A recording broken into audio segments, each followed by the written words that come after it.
Olá, caríssimo telespectador da Rede Século XXI, obrigado pela sua audiência. Cá estamos depois de uma semana, eu do lado de cá, você do lado de lá do seu televisor, irmanados nos próximos 30 minutos, programa Luz da Vida, pela 9ª vez, debruçando-se sobre o juízo, um dos 4 novíssimos. Novíssimos são as últimas realidades que acontecerão após a nossa aventura aqui na Terra. Elas estão embutidas naquilo que recitamos no último artigo do Credo, creio na vida eterna, morte, juízo, inferno e paraíso. Ao mistério da morte, o primeiro novíssimo, dedicamos 29 programas. Agora, pela 9ª vez, nos debruçamos sobre o juízo. Juízo que acontecerá na vida de cada um. Após esta vida, cada pessoa se apresentará diante de Deus para ser julgado. Tribunal de Cristo é o que o apóstolo Paulo utiliza para descrever esse julgamento que é narrado em Hebreus, capítulo 9, versículo 27. Está escrito que o homem morra uma só vez, depois do que segue-se o juízo. E depois o juízo final, quando o Filho do Homem vier em glória, também nosso Senhor Jesus Cristo na condição de Filho do Homem, na condição de juiz dos vivos e dos mortos. Essa é a nossa expectativa.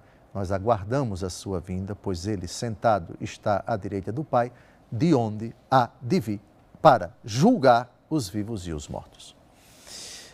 Hoje nós vamos tratar de uma questão, de uma característica de Deus que ele exercerá no seu julgamento, que é a imparcialidade. O que é a imparcialidade? Imparcial é aquele que não toma parte, não toma partido, nem fica do lado de A, nem do lado de B, não opta por nada nem por ninguém. Imparcialidade significa eu não tomo partido, eu não me inclino por A ou por B. Essa expressão também aparece, e vamos ver no programa de hoje, Deus não faz acepção de pessoas. Deus não julga pelas aparências. Deus não vê a aparência, a exterioridade, ou a intimidade, ou qualquer outra condição que possa levá-lo a inclinar-se em favor de uma pessoa, esquecendo a objetividade que deve existir no julgamento. Disso trata o Salmo 7, versículo 12. Vamos ao texto. Deus é um juiz íntegro, um Deus perpetuamente vingador. Íntegro.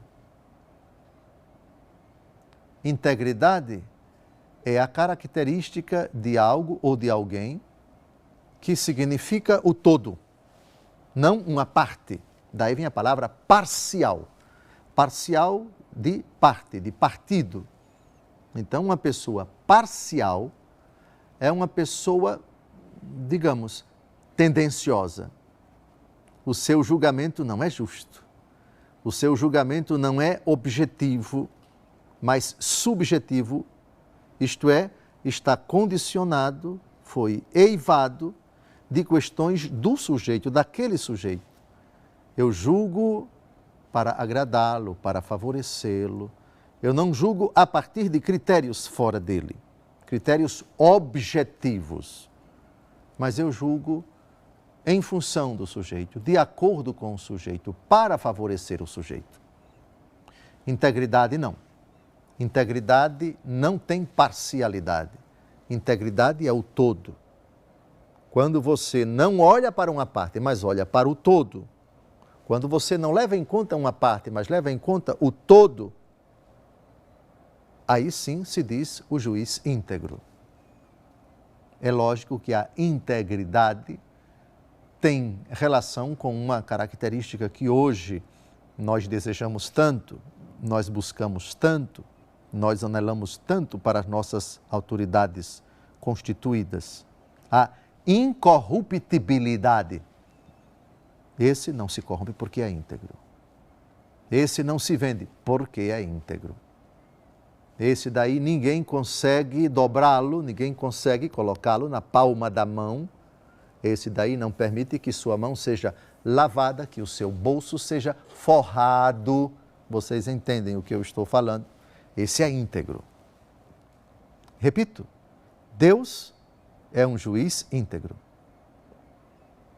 Então, não me venha com essa de que no dia do juízo, pelo fato de alguém ter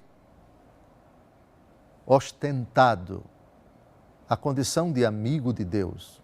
Bem, amigo de Deus é algo muito bonito, desde que, de fato, com pensamentos e palavras e atos, você se revele amigo de Deus. Mas condições, digamos assim, que em si não revelam amizade com Deus, pertença à Igreja Católica, ser papa, ser bispo, ser sacerdote, ser leigo, engajado, etc., realizar palavras, atos, obras, trabalhos de evangelização na igreja, etc., isso não necessariamente significa que é alguém íntegro, alguém amigo de Deus. E provo com as palavras de nosso Senhor Jesus Cristo: nem todo aquele que me diz Senhor, Senhor, entrará no reino dos céus, mas aquele que faz a vontade do meu Pai que está nos céus. Ora, quem é que diz Senhor, Senhor? São aqueles que estão na igreja, os que pertencem à igreja. A simples pronunciação, o pronunciar de palavras cantadas, louvores, pregações, retiros, etc., livros escritos, isso necessariamente não é prova da amizade com Deus. Nem todo aquele que me diz Senhor, Senhor, entrará no reino dos céus. É um outro texto que revela a integridade do Senhor Jesus. Isto é, no dia do juízo, mas Senhor, nós não pregamos em teu nome, não expulsamos demônios. Não vos conheço, vós operadores da iniquidade. Jesus, em outra parábola, vai dizer, servo mau e preguiçoso. Nós podemos ostentar o glorioso, o honroso título de servo, mas não é por sermos servos de Deus que vamos para o céu. Porque se o servo for mau e preguiçoso, eu não te ordenei, eu não te disse, tu sabias que eu colho onde não semeei? Você não deveria colocar esse talento no banco para que você colhesse os juros e quando eu voltasse você me pagaria com juros? Diferentemente do outro que recebeu 2 talentos e multiplicou os 2, o outro que recebeu 5 e multiplicou os outros 5, você foi esconder o talento debaixo da terra, servo mau e preguiçoso. Servo mau e preguiçoso.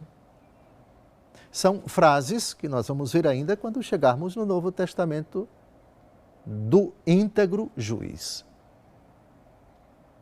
Maldade, preguiça, desleixo, segundas intenções, nem todo aquele que me diz Senhor, Senhor, entrará no reino dos céus.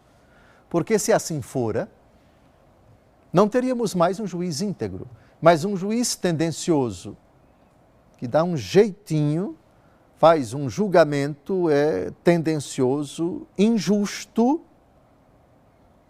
para ignorar o que não deve ignorar, para justificar o que não pode justificar, para colocar no céu pessoas indignas. O Senhor é um juiz íntegro, um Deus perpetuamente vingador. A palavra vingança em Deus, ela tem um sentido muito bonito, viu? Ninguém aqui interprete o dia da vingança do Senhor. Nós vamos ver no Antigo Testamento vários textos que tratam do juízo de Deus como o dia da vingança de Deus. Já vimos o dia da ira, que é a mesma coisa. Deus vem irado porque vem se vingar.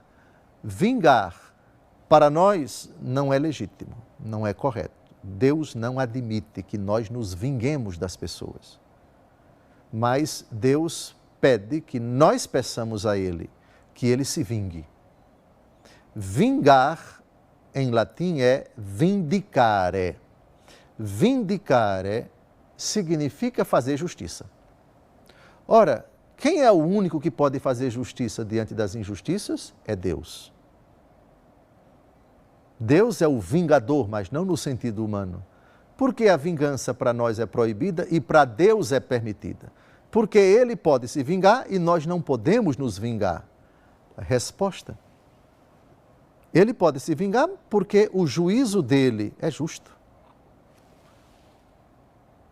Ó Deus de justiça, que sondais os corações e os rins. Salmo 7, versículo 10. 2 versículos antes do versículo que acabamos de citar, o versículo 12. Deus de justiça.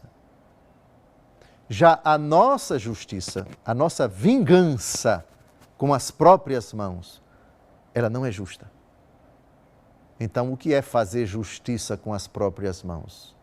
É dizer, eu não quero que Deus haja justamente, eu quero fazer justiça do meu jeito.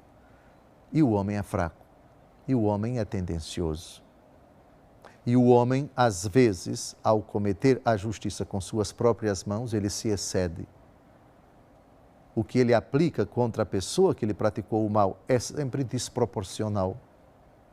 E o critério lá do Antigo Testamento, dente por dente, olho por olho, já foi superado.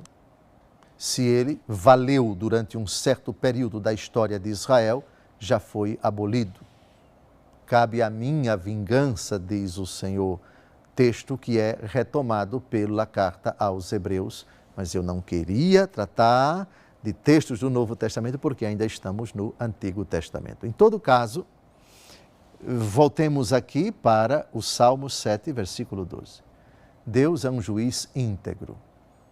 Não vai haver o jeitinho brasileiro, nem alagoano, nem paulista, nem potiguar, nem gaúcho, nem o jeitinho latino-americano, nem europeu diante de Deus.